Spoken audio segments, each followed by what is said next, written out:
Senior citizen अपनी दी हुई property वापस ले सकते हैं, लेकिन इसके लिए उन्हें 3 कंडीशंस जो हैं वो पूरी करनी उनके लिए बहुत ही ज्यादा जरूरी है। अगर 3 कंडीशंस में से एक भी कंडीशन रह जाती है तो उन्हें उनकी प्रॉपर्टी से हाथ धोना पड़ सकता है। तो नमस्कार दोस्तों, मैं एडवोकेट अपराजिता आप सबका आज की इस वीडियो में बहुत बहुत स्वागत करती हूँ। आप देख रहे हैं लेट्स टॉक लॉज और यहाँ पर आपको मिलती हैं लीगल इंफॉर्मेटिव वीडियोस। तो दोस्तों, अगर माता पिता ये सोचते हैं कि उनके पास में सीनियर सिटीजन एक्ट है और वो कभी भी अगर अपनी प्रॉपर्टी को अपने जीवित रहते अपने बेटे या अपनी बेटी को ट्रांसफर कर देते हैं तो वो कभी भी अपनी प्रॉपर्टी को अपने बच्चों से वापस ले सकते हैं, तो दोस्तों वो बिल्कुल गलत सोच रहे हैं। वो गलतफहमी में है, क्योंकि सीनियर सिटीजन एक्ट में जो प्रॉपर्टी लेने का वापस प्रोविजन है उसके तहत कुछ कंडीशंस हैं जिनको फुलफिल करना सीनियर सिटीजन के लिए बहुत ही ज्यादा जरूरी है। तभी सीनियर सिटीजन जो है वो अपनी प्रॉपर्टी को अपने बच्चों से ट्रांसफर करने के बाद में वापस ले सकते हैं, वरना उनको अपनी प्रॉपर्टी से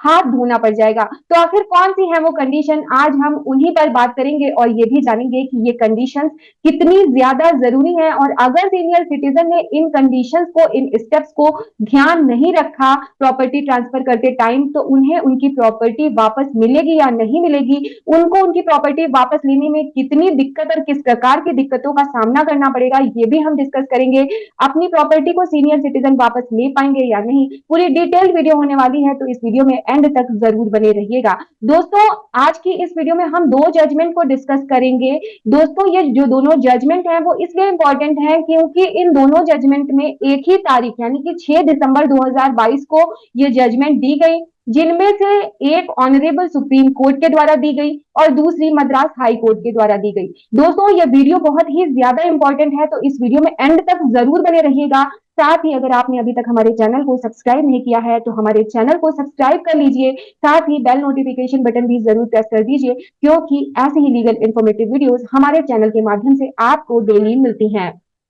दोस्तों, अगर आप हमसे कांटेक्ट करना चाहते हैं तो आप दिए गए व्हाट्सएप नंबर के थ्रू मुझे मैसेज कर सकते हैं, या फिर आप मुझे मेल कर सकते हैं, या आप अपनी समस्या को कमेंट बॉक्स में भी हमें लिख सकते हैं। तो दोस्तों, चलिए हम ये जो दोनों जजमेंट है इनको पैरेलली एक साथ डिस्कस करने वाले हैं इस वीडियो में, और बहुत ही डिटेल में इस जजमेंट के बारे में हम बात करेंगे। तो दोस्तों, सुप्रीम कोर्ट के सामने जो केस था उसका टाइटल था सुदेश वर्सेस रामती देवी, और मद्रास हाईकोर्ट के सामने जो केस था उसका टाइटल था S Silvaraj versus district collector. तो फ्रेंड्स, दोनों ही केसेस के फैक्ट्स को हम बहुत ही ब्रीफ में डिस्कस करेंगे। दोस्तों, मद्रास हाईकोर्ट के सामने जो केस था उसमें एक सीनियर सिटीजन फादर के द्वारा अपने बेटे के खिलाफ सीनियर सिटीजन एक्ट के सेक्शन 23 के तहत केस फाइल किया गया था, जिसमें पिता का यह कहना था कि उसने अपनी प्रॉपर्टी अपने बेटे को ट्रांसफर कर दी, जो कि उसे वापस दिलवाई जाए और ट्रांसफर डीड को कैंसिल किया जाए। क्योंकि प्रॉपर्टी मिलने के बाद उनका बेटा एकदम से बदल गया और अपने पिता को मेंटेन करना बंद कर दिया,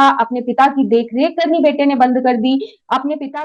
पिता को किसी भी तरीके का फाइनेंशियल सपोर्ट करना भी बेटे ने प्रॉपर्टी मिलने के बाद में बंद कर दिया। सुप्रीम कोर्ट के सामने जो केस था उसमें भी कुछ इसी टाइप के फैक्ट्स थे। दोस्तों, इस केस में एक बुजुर्ग माँ थी और माँ के द्वारा सीनियर सिटीजन एक्ट के तहत अपनी बेटी के खिलाफ एप्लीकेशन फाइल की गई थी, जिसमें माँ के द्वारा ये प्रेयर की गई थी कि उसने अपने जीते जी अपनी प्रॉपर्टी अपनी बेटी को ट्रांसफर कर दी थी, लेकिन प्रॉपर्टी मिलने के बाद उनकी बेटी उन्हें परेशान करती है, उनकी सेवा नहीं करती है, उनकी सेवा करनी बेटी ने बंद कर दी, उनकी बेटी ने उन्हें मेंटेन करना बंद कर दिया, उनकी बेटी ने उन्हें फाइनेंशियल सपोर्ट भी करना बंद कर दिया। तो ऐसे में माँ को अपनी प्रॉपर्टी वापस चाहिए और वो अपनी प्रॉपर्टी वापस चाहती थी और ट्रांसफर डीड को कैंसिल करवाना चाहती थी। यानी कि दोनों ही केसेस में प्रॉपर्टी वापस लेने के लिए एप्लीकेशन फाइल की गई थी। दोनों ही केसेस में ट्रिब्यूनल के द्वारा उन्हें किसी भी प्रकार का रिलीफ नहीं दिया गया था और उनकी एप्लीकेशन को डिसमिस कर दिया गया था। दोस्तों, दोनों ही केसेस में अपील फाइल की गई, एक सुप्रीम कोर्ट तक पहुंच गई और दूसरी मद्रास हाई कोर्ट तक पहुंच गई। दोस्तों, दोनों ही कोर्ट के सामने जो मेन मुद्दा था वो ये था कि क्या सेक्शन 23 के तहत सीनियर सिटीजन को उसकी प्रॉपर्टी यानी कि उसकी दी हुई प्रॉपर्टी जो उसने अपने बेटे और बेटी को अपने जीवित रहते ट्रांसफर कर दी, क्या सीनियर सिटीजन को वो प्रॉपर्टी ऐसी सिचुएशन में वापस मिलनी चाहिए या नहीं मिलनी चाहिए, क्या ट्रांसफर डीड को कैंसिल किया जाना चाहिए या नहीं किया जाना चाहिए। दोस्तों, सबसे पहले तो कोर्ट के द्वारा सेक्शन 23 23 को एक्सप्लेन किया गया। सुप्रीम कोर्ट और मद्रास हाई कोर्ट का कहना था कि सेक्शन 23 के तहत सीनियर सिटीजन अपनी दी हुई प्रॉपर्टी वापस ले सकते हैं, लेकिन उसके लिए 3 कंडीशंस का पूरा होना बहुत ही ज्यादा जरूरी है। दोस्तों, पहली कंडीशन ये है कि सीनियर सिटीजन के द्वारा जो प्रॉपर्टी अपने बच्चों को दी गई है वो इस एक्ट के यानी कि सीनियर सिटीजन एक्ट के आने के बाद दी जानी चाहिए, क्योंकि ये जो एक्ट है ये सन 2007 में आया था। तो अगर सीनियर सिटीजन ने सन 2007 के बाद में अपनी प्रॉपर्टी अपने बच्चों को दी है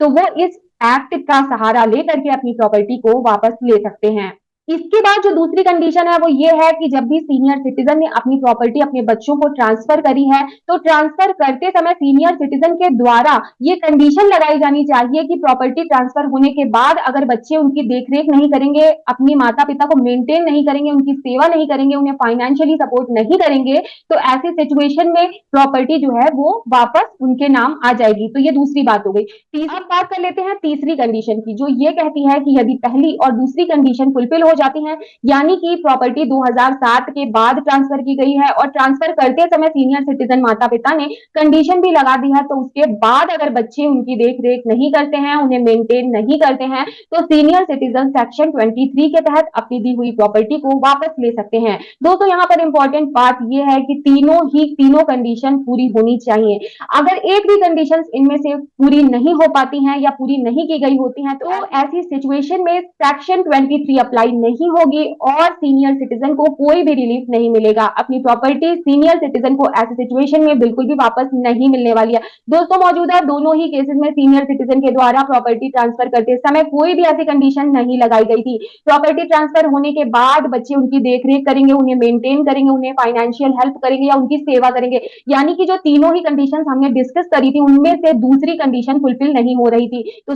सुप्रीम कोर्ट का कहना था कि क्योंकि मां ने प्रॉपर्टी ट्रांसफर करते वक्त कोई भी कंडीशन नहीं लगाई, ऐसे में सीनियर सिटीजन एक्ट के सेक्शन 23 का सहारा लेकर के अपनी दी हुई प्रॉपर्टी अपनी बेटी से मां वापस नहीं ले सकती हैं। और इसी तरीके से मद्रास हाई कोर्ट ने भी सीनियर सिटीजन पिता की पिटीशन को डिसमिस कर दिया, ये कहकर कि पिता ने भी कोई भी ऐसी कंडीशन नहीं लगाई थी कि बाद में बेटा उनकी सेवा करेगा, उन्हें फाइनेंशियल हेल्प करेगा या उन्हें मेंटेन करेगा, जिस वजह से पिता सेक्शन 23 के तहत अपनी प्रॉपर्टी वापस नहीं ले सकते। तो दोस्तों, आपने देखा कि अगर सीनियर सिटीजन अपनी प्रॉपर्टी से प्यार करते हैं और लव एंड अफेक्शन की वजह से वो अपने जीवित रहते अपने बच्चों को अपनी प्रॉपर्टी ट्रांसफर कर देते हैं, तो बिना कंडीशन लगाए अगर वो ट्रांसफर करते हैं कि बाद में बच्चे उनकी देखरेख करेंगे, उनकी सेवा करेंगे, उन्हें मेंटेन करेंगे, उन्हें फाइनेंशियल हेल्प करेंगे, अगर वो ऐसी कोई भी कंडीशन लगाए बिना प्रॉपर्टी को ट्रांसफर कर देते हैं, तो आप ये मान के चलिए कि वो अपने पैर पर कुल्हाड़ी मार रहे हैं। और ऐसे कंडीशन में अगर उन्होंने ये कंडीशन अपनी ट्रांसफर करते टाइम नहीं लिखी, नहीं मेंशन की, तो ऐसे में उन्हें उनकी प्रॉपर्टी से हाथ धोना पड़ जाएगा। उन्हें सेक्शन 23 के तहत